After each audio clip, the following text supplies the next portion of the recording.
Used to stutter, stop listening to your.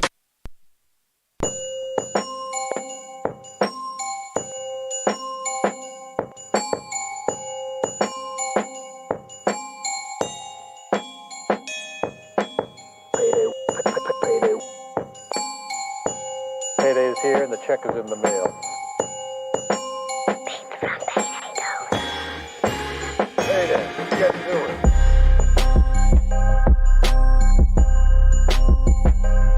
I used to wild off environment fluid. 7-1 Entertainment. Come on with it. This is down. That's up. The lights are on. I'm here. And this is the Thorough White Dude, the manual. You might be watching on the Gig Podcast. If you are, at some point during or after the show, we got the link to the new channel in the bottom. So go there, subscribe. Slide on over, like, and subscribe, and do all the fun stuff. Yeah, you know what you got to do. So the gentleman that sits... Let me talk to the people for a moment. Please. That's what you're here for. The gentleman that sits across from me fancies himself a hip-hop connoisseur. I like historian. Historian. Actually, even worse for him. I figure I'd dig my own grave. You heard the words out of his mouth. The guy says he's a hip-hop historian, yet when I bring up the Rockefeller Hot 97 freestyle, the entire tape, he's a little bit lost in the sauce. He gave me a very vague answer like... I think I probably have heard it, which means that he has absolutely not heard it. Now, let me tell you why this is such a vital part of hip-hop history, Mr. Historian. Hit me. Before the Rockefeller mixtape, there was Jay-Z. Right. There was Rockefeller existed, but it was Jay and Dame Dash and Biggs, and there was no roster except for Bleak. Right. And I don't even know really... what the... I mean, Bleak was he's just Jay-Z's right-hand man, I was going to say, we're all pretty sure Bleak must have saved his life at some point because he's attached to the hip for no good reason. Yeah. So, that's all there was before. After, you get the state property, you get the... I think they intertwined with Dipset for a little bit, trying to get Dipset under the wing. But, these guys came... Like, there's not a better... My opinion...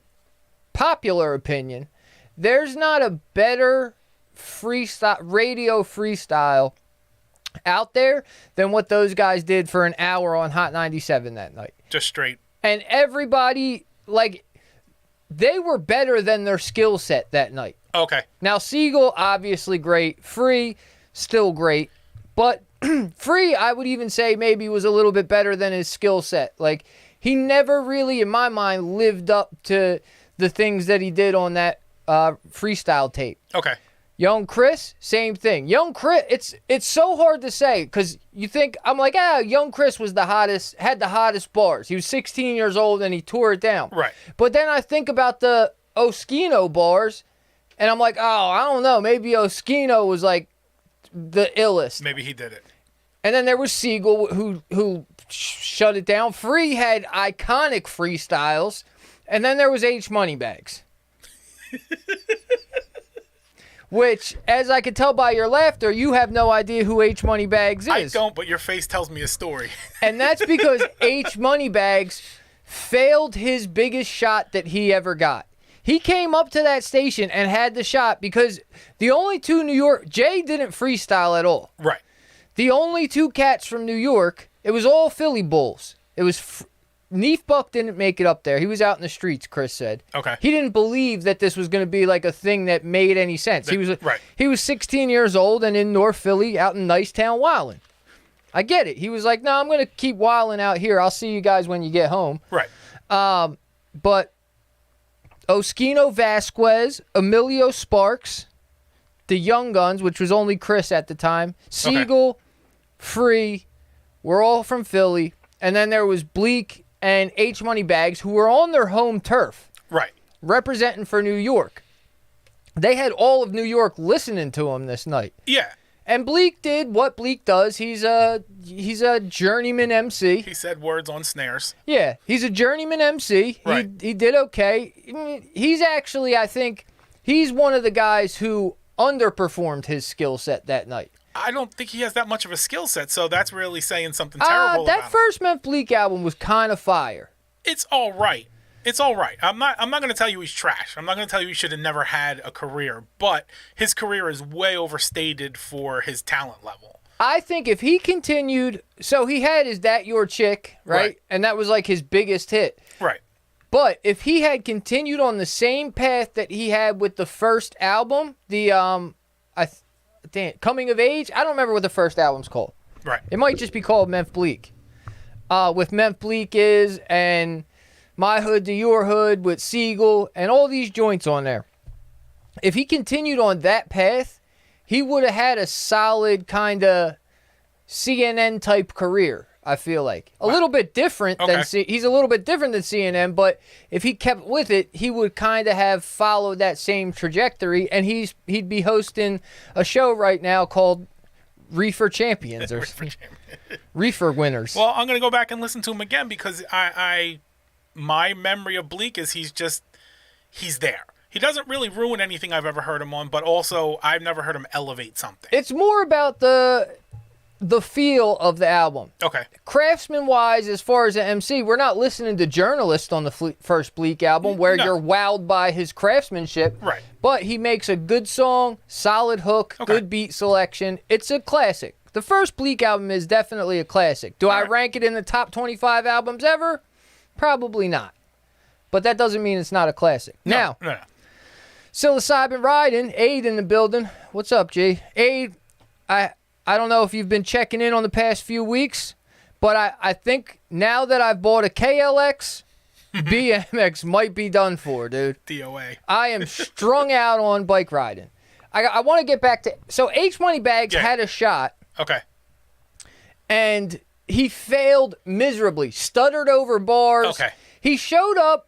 And I don't know if he was too drunk, he was too stoned, but your shot was right here on a golden plate, and Bleak is trying to amp him on, and every time he stumbles over a couple bars, and he goes, and then here comes these Philly killers in, and just tear into a beat and shut the whole radio station So down. you're saying he was mechanically bad, which there's no excuse for. But beyond that, is that really his shot? Like, they brought in an all-star cast and said, hey, also you go do something with us. Yeah, you had to live up to the all-star cast. How are you going to live up to Beans? There's not that many people that could do that. Young Chris shut that freestyle down. But you already knew how good he was. At that, you didn't hear him yet at that point. Right? He shut it down. That was my opinion. Now, and I love their first two albums, Tough Love and the other one. I don't remember what the other one is. And also the mixtape, Get In Where You Fit In, that came out shortly thereafter. Young Chris had a great career. Right. But none of it stacked up to that freestyle. to your intro to him. Okay. So if H Moneybags came in, he could have did the same thing and had a mediocre career, and we would still know who he was because he set it off. Anyway, that's the hip-hop talk. We're getting a little bit crowded in here, so I don't know that we're all... I'm sorry. I don't know that we're all hip-hop guys, so I want to get to... I'll scrap my other rap questions, and never mind. I want to get to something else. Let's go. Okay. So, we had a big weekend. Right. Picture this, dude. Your flashback... Let's call it 1998. You were 43. Right. I was 12 years old. Yeah, I was working on retirement. 98, I was 12 years old. I was correct. My math is correct, right? It's a Friday night. Okay. I walk through the doors of Skater's Choice. It's dark in there. There's girls with their bangs gelled down on their forehead. Of course. Wearing bell-bottom jeans. Banana clips in their hair in the back to keep it up and out. They're playing I Like to Move It, Move It. Right.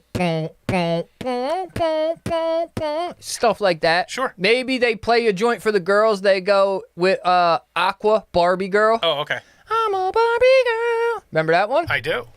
They're playing all types of classic joints, Sure. right? You walk in, the smell of sweaty skates, Sweat, oil, dusty, smelly feet, wood mixed polish.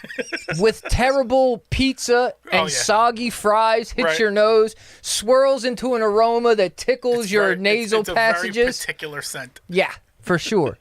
The heat, before you even get your skates on, the heat has you with a droplet of sweat just glistening and sliding down your face as if it was a water slide at Clementon Park. Watching it bounce off the crusty carpet That's as it it. falls. Yeah. And you go over to the rental guy, you go, let me get a pair of speed skates. Because you're too cool for peanut butters, obviously. Yeah. I was. You get your, I don't remember. Get in line with the inlines. No, not the inlines. Oh, no? No, come on, dog. The inlines were even whacker than the peanut butters. No, not if you showed up with the hockey skates. That wasn't, in my world, Right. the hockey skates weren't necessarily not fly. Okay. But they weren't they weren't the cream of the crop. I gotcha. The cream of the crop was the 4-wheel speed skates, the low top, like they were low top. They would have a strap on them. You threw maybe a neon green shoelace in them. Okay. If you were really fly, your wheels lit up when you skated. Were you bringing your own laces to the... No. Okay. I never had my own pair of skates. Oh, okay. I never had my own skates. A guy like Balk Right. had his own skates that he brought in a briefcase.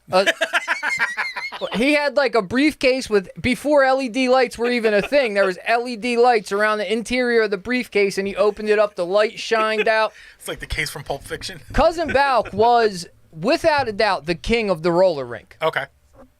And he was in 4th grade.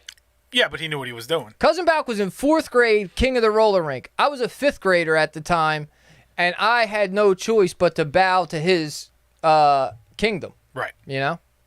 So I relived that this weekend. You went to the skating rink. I went to the skating rink. Okay. Sadie girl turned 7. Oh, congratulations. Magical year for her. Beautiful. Godly year.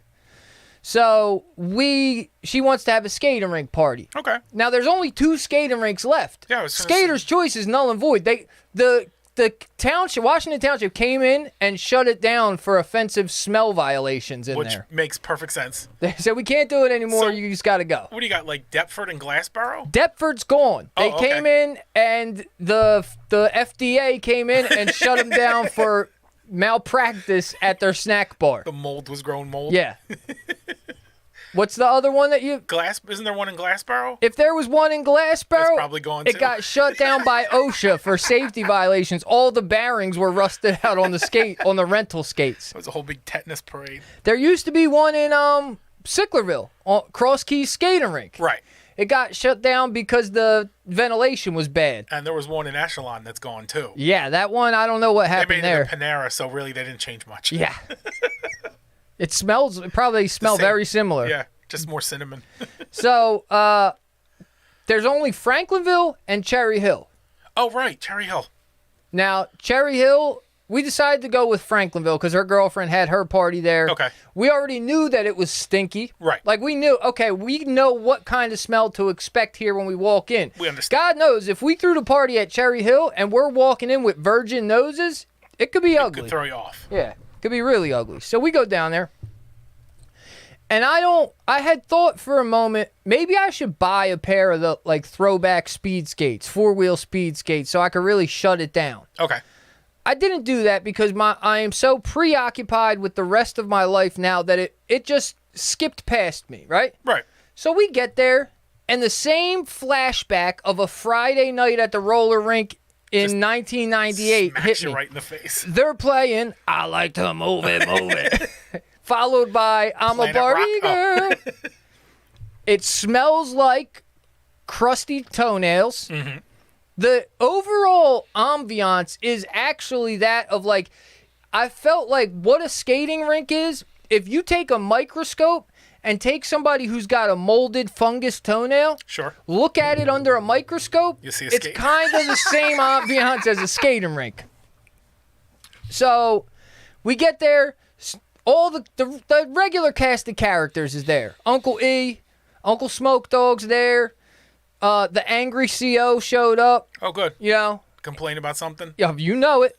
I was worried that maybe her and E don't know each other. Oh, okay. So I figured that at some point they were going to cross paths, Right. and all the lid was going to get explosion. blown off of that joint. But they didn't. So it turned out that was okay. Now, the whole time I'm there, and I'm watching one at a time my peers, because we got all the little girls running around. Now, old man rant. This is what's wrong with the kids, right? Kids we these days. all knew how to skate as kids. Yeah. At 7 and 8 years old, 6, 7, 8, we just knew how to roller skate. Yeah. I don't know how we knew it, but we knew it. Well, if you went to a roller skating party, you just got out and started skating. Well, yeah, I can't speak for Washington Township, but from where I grew up, from the time you're 6 years old, your school has 4 roller skating parties a year. You had no choice I but forgot to about know those. how to skate, to bring your ticket in and go skate with your friends and then go home. We used to have the lock-ins, the overnight skating Okay. rink jaunts. So now they give these kids PVC skate Like walkers, right? Yeah. They're all skating around on walkers. Now, it's partially our fault. It's completely our fault. We should just be, and I'll blame it on mom because I would just say, No. get out there, baby, go figure it out. You know, learn to skate. Yep. But we give them these walkers and we coddle them and let them all kind of get congested in the acclimated to middle. Yeah. It's not helping any of them. No. Even the kids, there's a kid, one of the Sadie's like cousins, he's probably 9 All right. and he's got this thing with him. He's 9 years old with a walker. He brought his own walker. No. They rented one. Oh, okay. But I'm looking at him on the walker and I'm like, cuz, you're too big for that. No. Right? Once you have to like hunch over to use Yeah. it, you're done. And then he's ripping around the rink with the walker. I'm like, cuz, you don't You're need good. that thing. Yeah, get rid of it. No. I don't want to embarrass the other kids. So one at a time, I'm watching my cohorts and henchmen drop like flies. They go, I'm going to go get some skates on. Go Oh, okay. skate with the kids. Okay. And they strap them on, and they look a mess, dude. Sure. I see them gliding and barely catching themselves. My sister had the heart to put on a pair of rollerblades. Okay. It didn't turn out good for her. Okay. Okay, she wanted to get out there with my niece and my nephew and show them how it's done. Right. My niece, her exact quote was, "I'll help you, Mommy." And then she proceeded to help Mommy skate around the rink. She's 7. So She was mommy's walker. he threw him on for a minute. I didn't see what happened, but he came back very shortly after with no skates on. So it couldn't have been good. Somebody took him from him. So this whole time, I'm like, I'll leave that for you guys. Right. Obviously, this is, You got to run the party. You can't be out there messing around. yeah. Somebody said, it's not like riding a bike. And I'm like, all right, I guess not. You know, I guess you're not going to just get on skates 20 years later, And just go. 25 years later. Have a sense of balance. Yeah, right. It just doesn't work that way. Now, with about 20 minutes, half hour, 20 minutes left in the party, my niece comes up to me and she says, "Uncle Sean, will you come skate with me?" And I'm Now like, you're stuck. well, I'll tell you what. I thought I had a way out of it. I said, if you bring back a size 11 skates, sure, I'll skate with you. Right. She's not going to get them. She's got no rental ticket. They're going to look at, it's not going to And they're happen. heavy. How's she going to, one of the Right. times she's going to bring it back? Or she's just not going to have the heart to go and grab the skates. Right. Right? She's going to be like shy to go up to the guy Ask by the herself. Yeah. So I continue on with my Right. You think you're good and entertaining. done. Right. We're eating bad nachos, bad snack bar nachos. Rubbery cheese. Yep, exactly. When here comes this 3'6", 40-pound, 7-year-old girl with 10-pound skates in each arm, Right. wobbly skating towards me. I'm like, how did you get those? She said, I played rock, paper, scissors with the guy. She rolled the dice for it. Yeah, she won. And she won. Yeah. So now I got to put them on. Yeah, you got no choice. She came up aces. But I'm not too unconfident, right? Right. I'm like, yeah, you suckers can't do Yeah, this. but not me. But I'm not I'm out that here on guy. motorcycles. I could handle roller skates. Exactly. That's what I'm saying. Plus, I was lackey to the king of the rink. Right. Right? I was the king of the rink's #1 henchman back in 98. Right. And your whole profession still keeps you moving around and physically fit and things like that. So, like, there's no reason you can't just slap them on and go. That's what I'm saying, dude. Ninny, all right, guys, the big 308 out there was online watching a true crime. I said, I'll hit you up and see what's happening. Wop. 308. Where's 308? That sounds like L.A., maybe. I don't know. Sounds more middle-ish, but go ahead. Okay. So I strap on these roller skates, right? And I'm like, whoa, okay. this is not like riding a bike. Right. But I'm on the carpet, so I'm good. Yeah. You got a lot of friction. Right. You're not rolling all over the place. They're not really going to shoot out from under you when you're on the carpet. I get to the wood, to the rink. Right. It's glistening. It's shining. It looks beautiful. The wet paint cement bricks. There's kids. There's teenage boys flying by me showing at off 23 miles an hour. And my first skate hits the wood, and a shot of electric ran through my body and brought me back to 1998, and it went from wobbly old man to top-tier shuffle skater in a half a lap. Right. And I'm looking at all these other suckers who were falling all over the place, and I'm like, shame on you. You're soft. For not being just skate regular. I don't expect you to be zipping around Right. doing the move where you're got one skate in front of you and you're squatted on the other skate like I was. I don't expect you to get back your skate feet under you and be able to skate backward like I was. Right. I don't expect a 180 out of you to like you backward did. skate Yeah. like I did. But do something with your kids here. Just take a loop. Take a lap. Apparently, I am still, and I wish Balk was in here because I'm still apparently the number one henchman to the King of the Ring, bro. Well, we got to find out if he's still the king of the ring, though. Never lost it? You might be able to take the title now. I don't think so. I think if Balk He's been doing the desk got job. kind of husky. Yeah, he's been I don't selling know. cars. Maybe I could. I'm coming for your neck, Balk. I would love to see if he still had it. But by the end of this, I'm weaving through kids. I'm on one foot. I'm grooving. I'm doing the clap thing where you kick up a leg and clap. Shuffle. Full-fledged shuffle skating, dude. It was... I hope that Sadie wants to keep skating because I started at the last 20 minutes. Right. I should have started at the beginning. I don't know what I was thinking. You were timid. And then you saw other people in your peer group failing, and now you start to lose your confidence altogether. Like, shh. But I forgot I'm better. Right. You're above all that. I'm you don't better get to than be all the you lackey suckers. by being equal to the I regulars. ain't afraid of you, no. Whenever I wind up back at the skating rink, which is few and far between now, I do have to spend like a minute or two on the carpet just getting everything back together. But then I can get out there with no problems. I'll go back any day of the week. I had a ball skating. Now, did you find out where 308 is? Nebraska. Nice. Midwest, baby. We got a Cornhusker in the building. That's right. So on to we had a big weekend. I had a big dad weekend. Okay. Now, yesterday's the daddy-daughter dance. Okay. I had to go get a suit. I've made the mistake twice so far. Okay. Of not buying a neutral colored suit. So if you're listening and you're like a construction worker, Right. you have an event coming up you need a suit for, buy yourself a blue, a black, a charcoal. Don't go light gray. Oh, okay. Don't go baby blue. Okay. Like keep it. You want to. Your first suit needs to be all-purpose Versatile. color. Yeah. Right. It's got to be something you can just keep throwing shirts and ties at. So I've thrown away about $700 so far on those first two suits. Right. I needed a neutral suit for this. Plus, I needed to match. I bought her a polo dress. Now you need a polo suit. I had the tie to match. Right. It was like a plaid tartan pattern. Okay.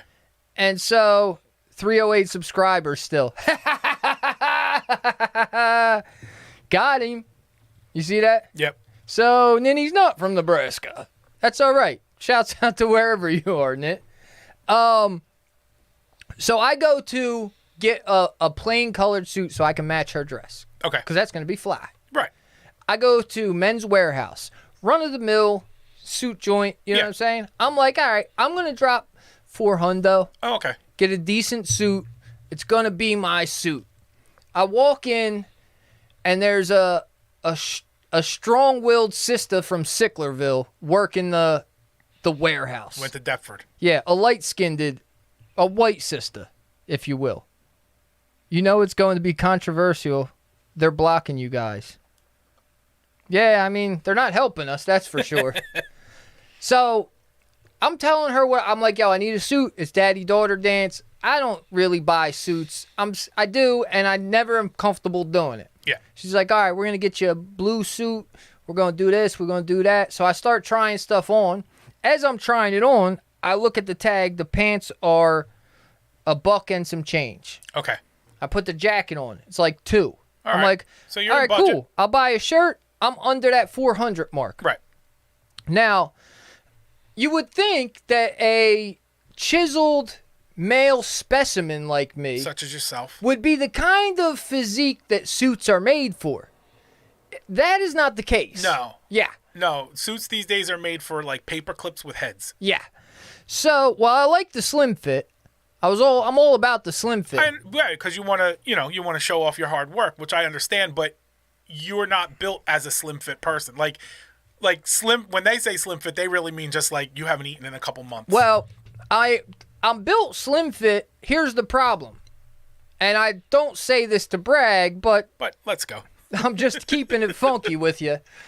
My shoulders are a size 44 suit, and my waist is like a size 40 suit. Built like an upside down triangle. So I got to buy a size 44 and get it tailored in so that it looks appropriate. I don't look like a walking rectangle. Right. So that's going on. So she's marking it. She does that. They're tailoring it. I'm like, without really thinking, I'm like, I need some brown shoes now because I don't have brown dress shoes. So throw the brown shoes in the mix. Now, I get a sharp Calvin Klein suit with a nice ivory colored dress shirt. It's going to match Sadie's dress perfectly. I got the tie and the belt to exactly match her dress. Okay. I get up to the register, and I'm like, all right. She's like, okay, we'll have it ready for you. You pick it up Saturday. Bet.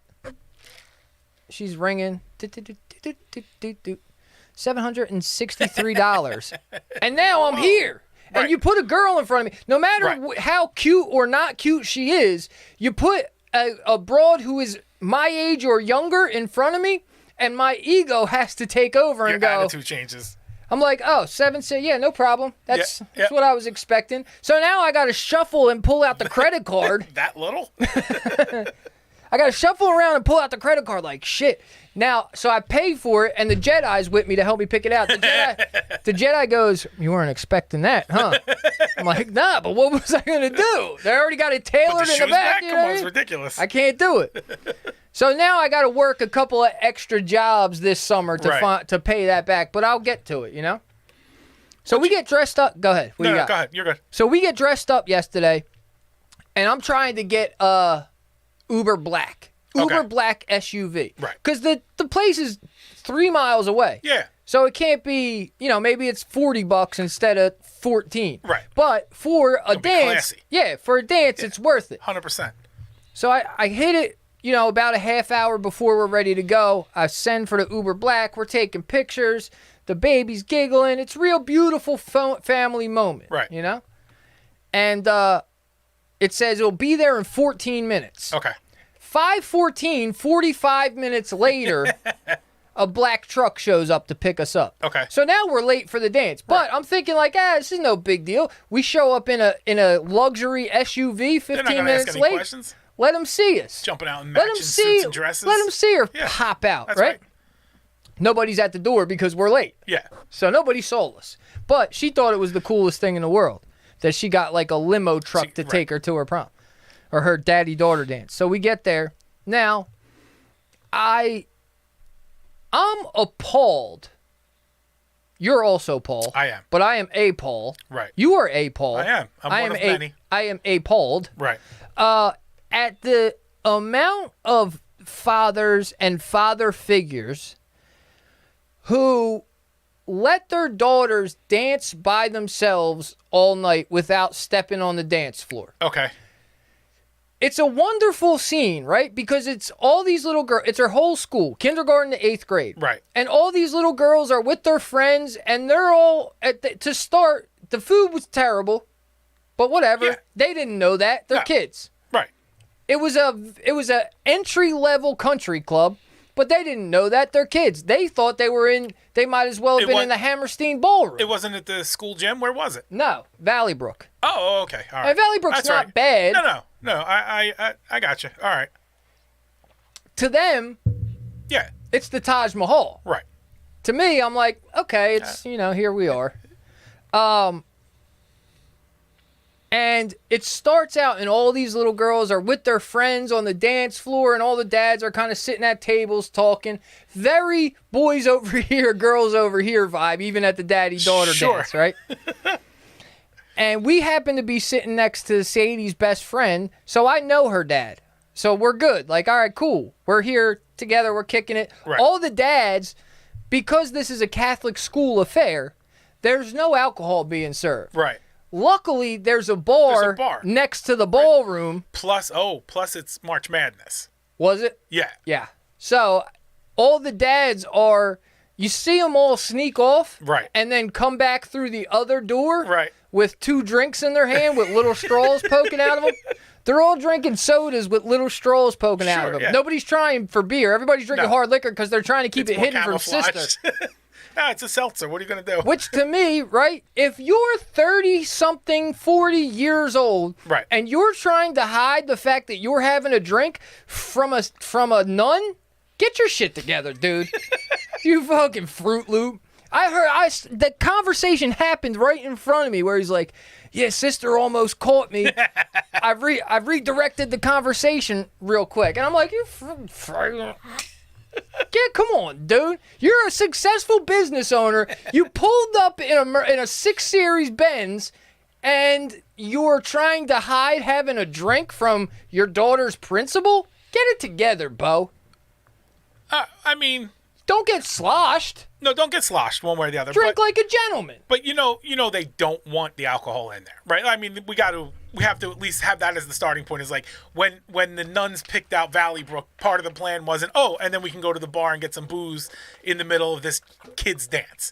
So the sneaky. You don't think so? No, I don't think so. I feel like the committee probably said, well, there's a bar next door, so at least the dads could have a drink. Yeah, that's true, because the regular, like the PTO or PTA or whatever's in charge of it. So that's not a bad point. I also think, going to your first point, I think you genuinely wanted to be there. I think that when Absolutely. I think that when you found out that there was a daddy-daughter dance, you were like, this is a great opportunity for me and have some fun with my daughter, and I don't usually get to just be me and her, and this is going to be really nice. Yes. And and it's just evidenced by the fact that you balled out at Men's Warehouse just to take her to this thing, right? Yeah. Because when's the next time you're going to wear a suit? Maybe in May I have a wedding, I think. But I wasn't thinking of that. I don't know if that's a suit type of wedding. But even still, that wedding in May, you could go back to your light-colored suits in May. So you already have the suit for that. Yeah. So you really wanted to be there. Absolutely. I would say if you took a poll, there was maybe 6 other dads that really wanted to be there. And the rest were there under one of 2 levels of duress. Either A, their daughter was laying into them, come on, daddy, can't you come to this, please? Or the wife was like, look, you better fucking go to this. Yeah, but that's a shame, though. It is a shame. That's an atrocity. I think so. If you have to be begged to go to the daddy-daughter dance, right, you're kind of a loser. Hands down. You're just not doing your job as a dad. I'm trying to think it through, and I don't think you're wrong, but also I'm not sure. I'm not going to... All right. Loser is far-fetched. I don't have a daughter, so but you're not the best dad. It's a different vibe with a father and his son than it is with the father and daughter. Hey, Pop. Right. I'm in the wrestling meet that's on. It's the finals before state. Yeah. It's not the biggest, but the daddy-daughter dance is her biggest thing of the year. Okay. So if your daughter says like, Dad, will you please? We got the daddy-daughter dance, and you go, hon, I just don't really. Right. I'm not really a dancing guy. It's my day off. It's the basketball. Yeah, come on, cuz you got to step up your game as a dad, and I'm not. I pull no punches. Be a good dad. Don't be a dickhead of a dad. No, you're right. Be the best. Cause Chris, you know what Chris Rock told us? You got one job. Right. You got to keep her off the pole. And part of that means that you have to go to the daddy-daughter dance. Right. If nothing else, to make sure that she's not dancing provocatively with somebody else's daddy. God forbid. The ones who are excited to be. Like one of the 10 dads who's happy that they're there. Right. But no, One out of those 10 dads is there for questionable reasons. We just got to weed them out. Well, you are at a Catholic school, so We got to figure them out. Yeah, well, then it would probably be more dangerous at a daddy-son dance. priest, yeah. We probably, at Catholic school, we got nothing to worry about at the No. daddy-daughter dance. That's true. So the first dance comes, right, and they're like, girls, go get those guys on the floor. So all the little girls run off the floor and they grab their dads, and we're dancing. Right. Right? It turns from a dance to the cha-cha slide or the... An organized, You know, cha-cha a white now. people organized dance. Yeah. I don't know. Line dancing, I think, is more black people than white people. I know. Remember Channel 14 that used to just show the whole Yeah. channel was black people at weddings doing line Right, dancing. and Well, who came up with that idea? well, no, but you watch the channel all the time, didn't you? I don't say I would watch it all the time. I know it existed. Came on But why was it there? because it was fun to watch. It And because wasn't. white people were taking notes, like, okay, Right. listen, Here, learn a thing or two. I can learn the cha-cha slide, and I need zero sense of rhythm. I need zero anything, and I don't have to feel like I'm embarrassing myself because everybody's doing the same exact thing. And I could practice in my living room alongside Right. Channel I 14. get my Walkman on and just Yeah. start practicing. So, me and Brendan is the father of her best friend. Oh, this is the guy that you're like That I sitting know. with. Yeah, we're sitting together. So we're dancing next to those two, her friend and Brendan. And the dancing turns into the cha-cha slide. Okay. So I'm like, well, we're out here. I'm not a line dance guy. Okay. I'm a dance guy, Yeah. but I'm not really a line dance guy. You're a b-boy. You got to be out there freelancing. But I'm out here. Right. Right? So we start doing the cha-cha slide, and about 3 minutes in, I look up, and me and Brendan are the only two dads inside of a sea of elementary Catholic school girls, right? So then he leaves me hanging. I see him kind of shuffle his way back to the outside, and I'm the only dad in the midst of a bunch of Catholic school girls doing line dances. So I shuffle my way out of there, and the dads kind of all peel off from there, right? Okay. But me, Sadie, Brendan, and Reese all kind of keep dancing, and Sadie and Reese's friends are around us, and we're all dancing and having a good time. Now, for years, I prided myself in shutting down dance floors. Right. That's like your thing. Side note, I built this dance floor that we're dancing on this night. 20 years ago, I installed that floor. So you know the board's in and out. I know where there's a hollow spot Right. in the glue. I know where it clicks just right under your heel. The tile will slide if you need it to. Yep, I know where there's a little bit of extra wax on it for a good moonwalk. Right. You know, that sort of thing. I prided myself in shutting down dance floors gracefully. Right. Is maybe a word that some might use. I wouldn't, but it's what came to my mouth, so I keep going. Sure. So I pride myself in this. Sadie also I heard her proudly tell her friends, my daddy built this dance floor that we're dancing on. So she's in her glory. She gets to brag to her friends. She's having a good time. We're dancing together. Out of nowhere, as we're dancing, all kinds of the floor is crowded. Out of nowhere, I've told Sadie that I'm a b-boy or was a b-boy. However, when me and her have dance parties in the living room, there's not room to be There's b-boying. not a whole lot of b-boying, yeah. What did you see that made you think we're blocked? I think he just saw that we're still at 308. Oh, okay. That we don't get any traffic this way. So I don't really show off my b-boying to her because I'm old. I don't want to, I probably could still do it, but Right. So we're out there on the dance floor ripping it up. The music selection left something to be desired. Sure. Okay? But Yeah. the girls loved They're it. playing for the little girls, yeah. They're not playing for you. Baxter, you missed the whole first thing. you missed all your praise early on this episode. You're gonna have to watch the replay. Old cousin Baxter, the king of the roller rink, is now in the building. Where's it at? I'm just another nigga from the beach. You can tell by my speech or that salt smell on me. God damn. as the dance floor is crowded with girls and me and Brendan, Sadie drops down to the floor and starts doing a can opener, which is Okay. the move where you swing one leg under the other. You're on your hands, you swing one leg under the other, one Right. leg under the other. So I'm like, oh, okay, girl, do it, you know? There, I hear a dad off in the background, go Sadie, go Sadie. And a tear starts forming in the corner of my eye because she was taking after her Doing dad all right. and shutting down the dance floor. Not only did she shut down that dance floor with her can opener, Right. she inspired a whole slew of other girls to start doing the can opener. There you go. There was 13 girls around her then trying To open at cans. varying degrees of success Right. to do the can opener. It was hilarious, but also kind of heartwarming that, like, okay, baby, you want to shut down a dance floor? This is what I am well versed in shutting down dance floors. Now I see that this is obviously in your genetics. Right.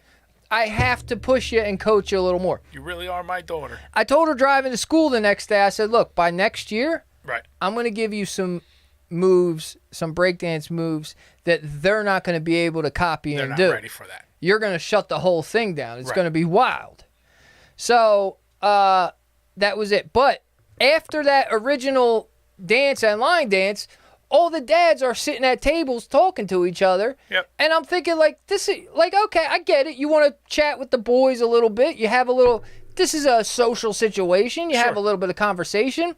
But you were here at the dance with your daughter. With your date. You got your date out on the dance floor by yourself, Right. getting her stockings dirty. Yeah. And you're over here sitting around eating bad chicken parm Right. and being fine with it. It's unacceptable. Yeah, if it was good chicken parm, it would be different. Two guys said different things to me. One guy said, I used to, like, care. Like, I would not dance unless I was really drunk. Right. And then I had kids, and I just don't care anymore. No. I'm like, yeah, I get it, dude. Yeah. So go dance. No, that was Oh, he Brendan. was- oh, That was okay. Brendan dancing with us. And her friend is hilarious. She was one. Yeah. This 7-year-old girl is one of the best dancers I ever saw. The best okay. party dancers I All ever right. saw.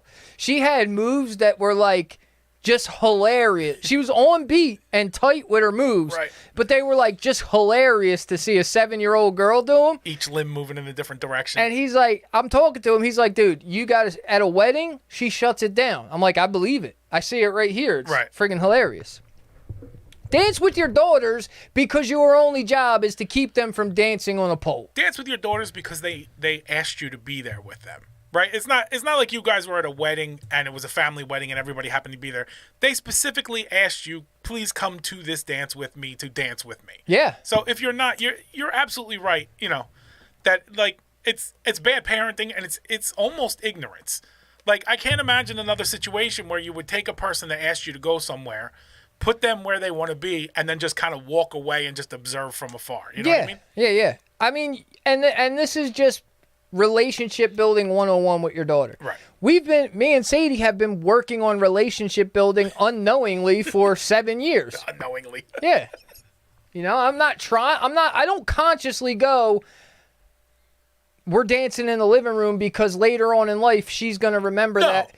I'm just like, this is my little babe, and we're having fun. We're doing things that are fun. Yeah. Well, there's some parents that need to be coaxed even into that level of Right. participation. Right. So no, you're not thinking it out, but you're also, at least you're of the mind of, well, you know, I'm going to have fun with her because this is what a parent does. Yep. So you go do it. Yep. So, that was I had more fun than I expected to have. I was excited about it and I was glad to go. I didn't know that we were going to have that much fun. Yeah. Even with bad music. Right. Even with a terrible DJ. But he wasn't playing. He wasn't terrible. catering to Yeah, me. he wasn't terrible to them. He's terrible to you. The little girls loved it, but he was playing stuff that I've never even heard. Like, I don't know what it is, and they're singing it word for word. Right. So I'm out of touch. It's a whole bunch of dual. I'm out of touch with elementary school hits. How dare you? Yep. Prior to that, I had to take her to get her hair did. Yeah. Right? The day before her party. So I'm okay. I take her to the salon. I think I'm going to take her to the salon, hand her off to the hairdresser. I'm going to sit at the front of the, you know what I mean? And Nah. and watch motorcycle videos on my phone. Nah, they're super hesitant to do that. Yeah, they're like, oh, here, you can sit right here. I'm sitting in a Right. salon chair in the midst of the salon. Right. I felt like a woman in a barber shop. They tried to do that with my son, but once he got to like 7 years old, the lady was like, "You want to stay here and watch?" And I said, "No, he's the one who's got to go to school with this. So whatever he asks for, you go ahead and Give do it to him, right. It's gonna grow back in 3 weeks anyway." But yeah, You're not taking your son to a barber shop? I do. I take him to. You just said the lady. It's not a real barber shop if it's a lady. They got ladies at the real barbershop. It's not a real barber shop. That's a hair cuttery That's or something. Also, by the way, now that you say that, when I take them to the barber shop, they don't ask me to sit with them. Only No. when I take them to like the sport clips. Yeah. Yeah. You take him to the barber shop, they're like, hey, what's up, little brother? Yeah. You know what I mean? He's a man walking into a man. Once you hit about 8 Yeah. to 10 range and you walk into the barber shop, you're now a man in a man's world. That's all. That's how you get treated. There's no babes coming through that door. Tell your mom to wait in the car. Right. This is boys only. There's no priests here. You got nothing to worry about. That's true. Although his barber disappeared and nobody will tell us why. Smoke's tuning in. What's up, Smoke? But he won't comment in the box. No, God, but He refuses to comment in Well, the 'cause live chat. you He gotta only sign sends in. me texts. you got to sign in to do that. And Smoke is He's as not giving up his identity. no. He's as on the low as possible. That's right. I seen that suit, by the way, cuz so fresh. I don't know if you noticed in that suit, my tie is the same pattern as her dress. All low down, low up. I'm low up. What am I talking about? Oh, so I'm in the midst of this, the cackling Right. geese. Yeah. These cackling geese. You're at a salon on a Saturday. I'm forced to sit there and listen to beauty school scholars discuss urban planning. It took everything in me to like, some women are intelligent, Yeah, sure. right? Some women who are hairdressers are intelligent. Yeah, there's no exclusivity there. These were not the ones. It wasn't them. These were not the ones. I was gonna ask you where you went, but now I'm not gonna. The one broad is so dumb, and she's telling us how urban planning should happen in Franklinville, and why there should be a more built up community Town center in Franklinville. And I'm like, lady, I want to yell like, hun, it's all farms. You don't build a town center in the middle of a farm. You got to go to a town. This is a huge, and I'm only saying this because I know where it came from. I'm not casting any aspersions or making any other comment beyond what I'm saying. Oh, shut up and just say it. This is a big Republican Fox News push for this build everything up from a town center perspective. And I'm not entirely sure why, but they are huge on this concept of basically tearing everything down and building small towns with centers versus big cities with metropolis layouts. Well, because their fan base is in towns. I understand that. That's really all that. I think that's a big part of it. Yeah. Is you're basically under your breath saying, "I really prefer townspeople to city people." Yeah. You're placating to your base. But that's fun. Like that's like word. But it's for also word. not a terrible idea. It's not. It depends on the population of the area. Like there's places where it's not a terrible idea, and then there's places where you can't manage that because of the influx of people. Right. Right. Well, You can't build a town center in the middle of Manhattan and hope for it to go well. Right, But right, you can right, build right. one in Franklinville. yeah. Although maybe not, because it might be too spread out. Because the idea is supposed to be like you can just walk But around. but like then check Collingswood, this like out. you can walk around town. Collingswood is a great town. Right. But then but look at Echelon. Right. What a failure. Voorhees Town Center is a complete failure. It was never going to be a good idea. Yeah, so like I guess it all comes down to execution. Yeah, that's true. And everything in theory can be a good idea. Yeah. It all depends on the execution. So I had to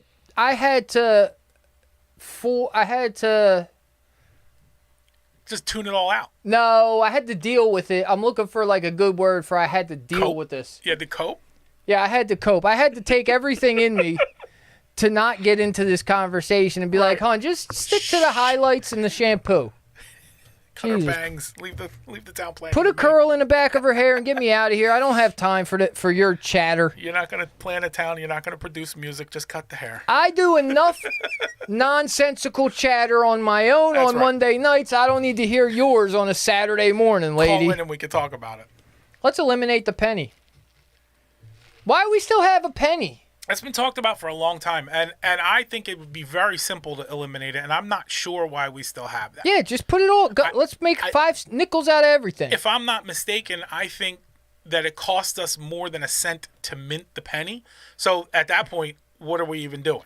Well, I mean, we do a lot of funny financial things, so Yeah, I guess I that's mean, just in the that's just one of proper them, vein, yeah. right? But yeah, that's been proposed numerous times. Just getting rid of the penny. It's easy enough. You just round everything up, right? Everything that's $4.99 is $5. Good, and now we don't need the penny anymore. Yeah. No one's really going to complain. Oh, you've raised everything a penny. People will be happy that they don't Yeah. have to deal with pennies. Although so many people don't deal with And paper money. coinage at all. Yeah. Which is even more reason to get rid of the penny because now it's even less important. It's easier with numbers to go to Yeah. 5s. Right. Go with nickels. And now everybody plays that round. Would you round up to donate to the Ronald McDonald House? Right. So now your penny, now all your coins are disappearing because now it's like it was $11.35. Now it's just $12 and let's go. You got to catch me on the right day for me to not feel like you're scamming me. Yeah.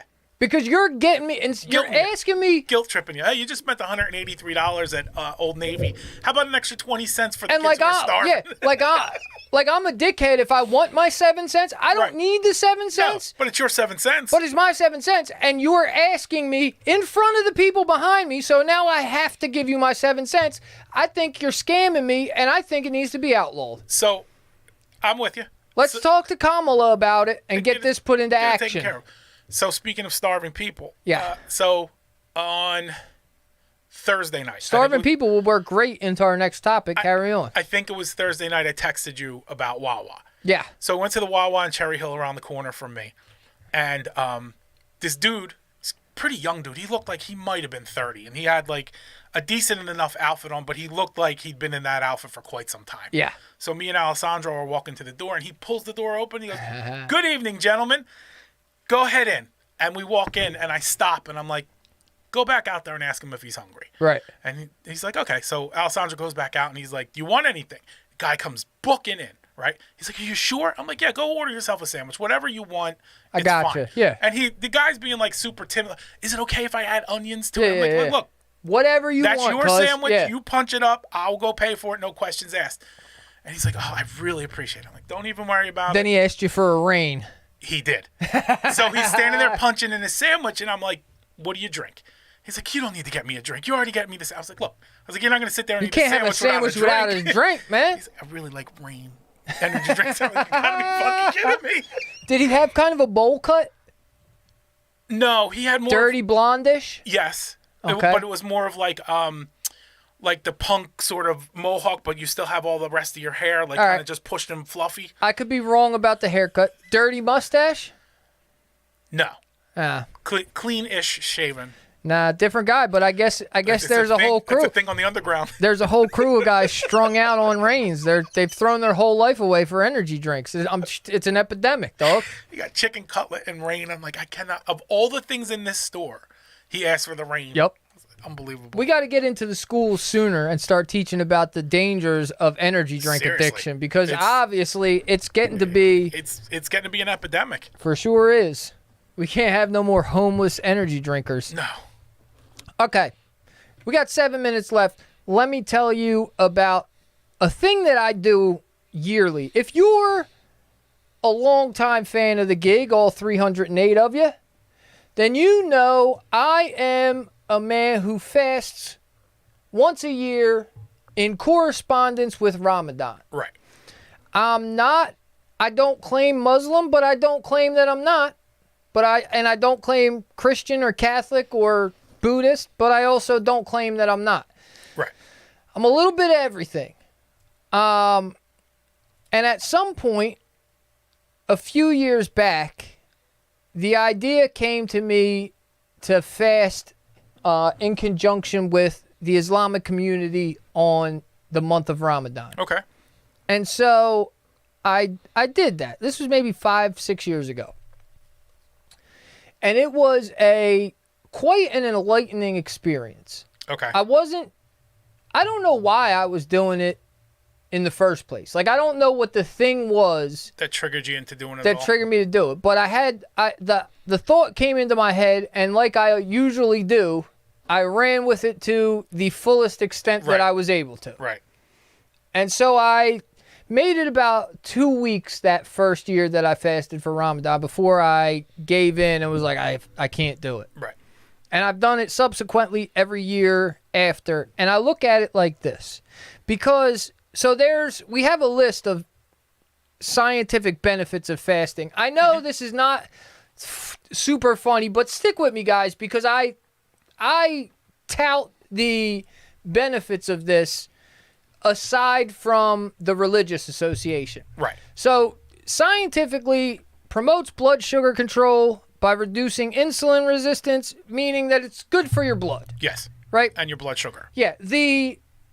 There's a whole bunch of science behind that, but it's like a workout for your blood. It's like the short explanation is like when you eat, your body's got to process it. Yeah. And if you if you don't spend enough time between meals, it's still processing the old thing when the new thing is put in there. So you're basically stressing the factory out.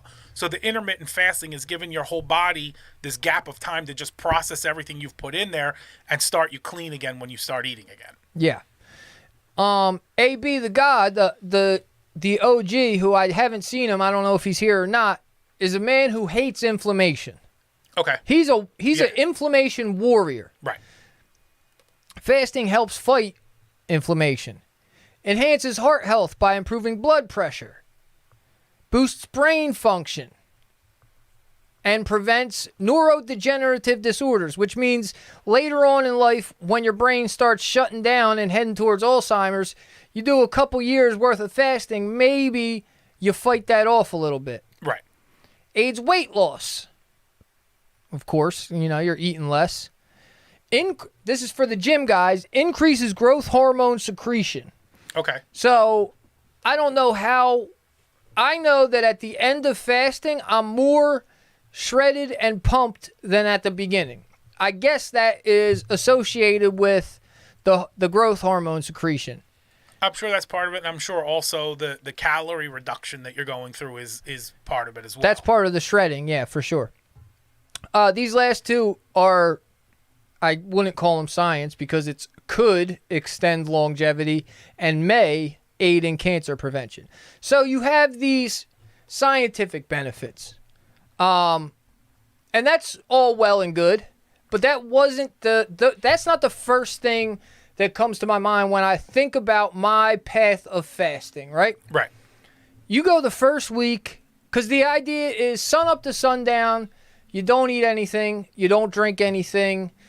If you are into the religious side of it, you try not to have foul language or talk bad about anybody. You don't bang your wife between sun up and sundown. You gotta wait till the sun goes down, and you could, do what you want. Sun's up a lot longer these days, though. Yeah, well, what are you gonna do? It's about control. You do charitable works, and then the wholehearted religious part is you get into like prayer and, right. Religious services. But you start fasting, and for the first week is where it's kind of the roughest. Sure. You feel the hunger, but where the benefit of it, I think, comes for me is, one, this is kind of a reset, right? Like you said, like you're not eating as much, so right. your cells are kind of regenerating themselves during your fasting window. And this is like a yearly reset. You spend a year tearing yourself down and heading in the wrong direction and having negative thoughts and trying to fight them off and then succumbing to them. And then once a year it comes back around and you press the reset button and you get to start fresh in that deterioration all over again. Right. You get a whole new year of it. Two is when you get dumb hungry and you have an hour left of fasting, you start to, the religious side will say you start to rely on God and look to God to kind of be like, hey, you got to help me through this, get me past this. Right. My mindset is like, this is an exercise in discipline. Right. Right? Like, okay, I got an hour left. I'm not going to die. This is very uncomfortable. I would like to eat. I would like to have a nice cold glass of lemonade. I can't wait until I get past dinner and to dessert because I haven't had any sugar all day and I Right. got a little bit of a sugar hankering. Right. And I get kind of reacquainted with my self-discipline Okay. of saying like, nope, we signed on for this. We're going to continue to go. And that's the first week is the hardest part of it. I get past the first week and it's like getting over a wall and your body kind of becomes adjusted to that eating window or you that mentally get fasting used to window. it. Yeah, you're very tired for the first week because Right. you're not, used to it. And I think some of that is the same thing that if you're doing intermittent fasting and keto, you like take all that carbs and sugar as your fuel, you take that away and they call it the keto flu. Okay. I think there's probably a similar situation happen there because I'm not spending my day carbed up and eating sugars. Right. And some years this happens and some years it doesn't, is that they're kind of a fog comes across you. And this is Okay. super cheesy, but it's the reality. You get kind of a spiritually enlightened fog that falls over you. Like you feel very groggy and very like sluggish and kind of not so quick. But there's an interesting kind of feeling of lightness and happiness and kind of just overall like well-being. Like delirium? Maybe. Okay. It may be a little bit delirium, but it has a positive swing to it. Right. It's not delirium in a negative fashion at all. Right. You're kind of feeling really good about your delirium. It's like delirium after they give you Propofol. yeah, exactly.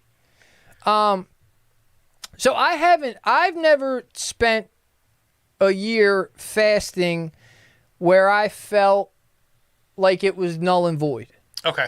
There's always, on the back end, there always feels like there's a benefit. Whether it's the physical of being more shredded than I've been all year, it could be the spiritual aspect of that kind of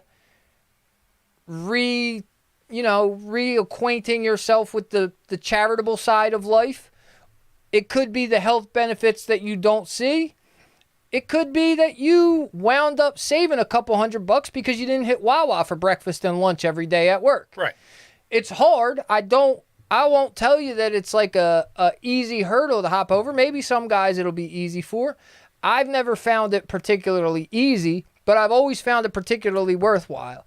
And so I share that because I'm not a man who claims to be of Islamic faith, but that's a piece of somebody. This is the idea of like, hey, everybody's got something good going on. Right. I said it about, we were talking about motorcycles with one of my new riding buddies, Okay.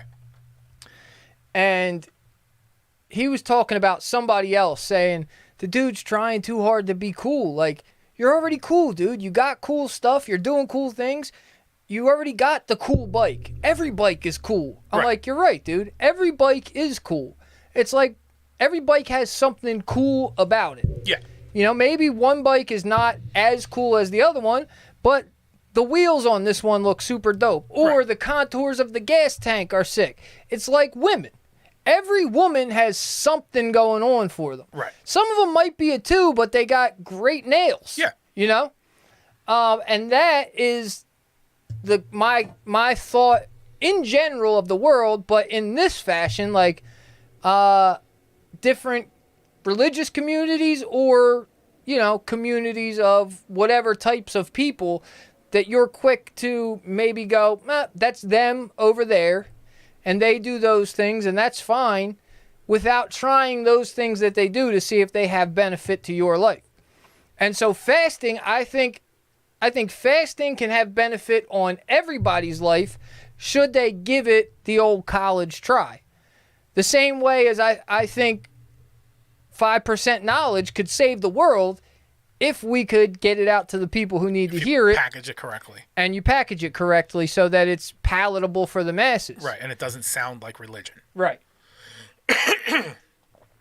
So, Rita's Water Ice kind enough for after hours remaining open, handling the lines tonight. That's our reporter from the street, Deuces Coco. He's letting you know Rita's is pro Ramadan. Letting you know. Well, Ramadan's not till Thursday. Well, they gotta work up to. They're just opening up. For Ramadan the season. prep work. Yeah. Of They course. gotta ramp up for Ramadan. That's our man on the streets, Deuces Coco. He's out and about letting you know the happenings in these streets. That's man right. on the street.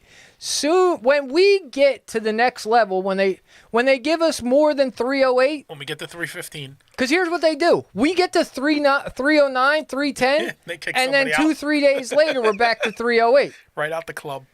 So what we need you guys to do, if you're still watching, I put the link in the description. Oh, I thought I did. You did when I copied did. it over. Yeah, it's there.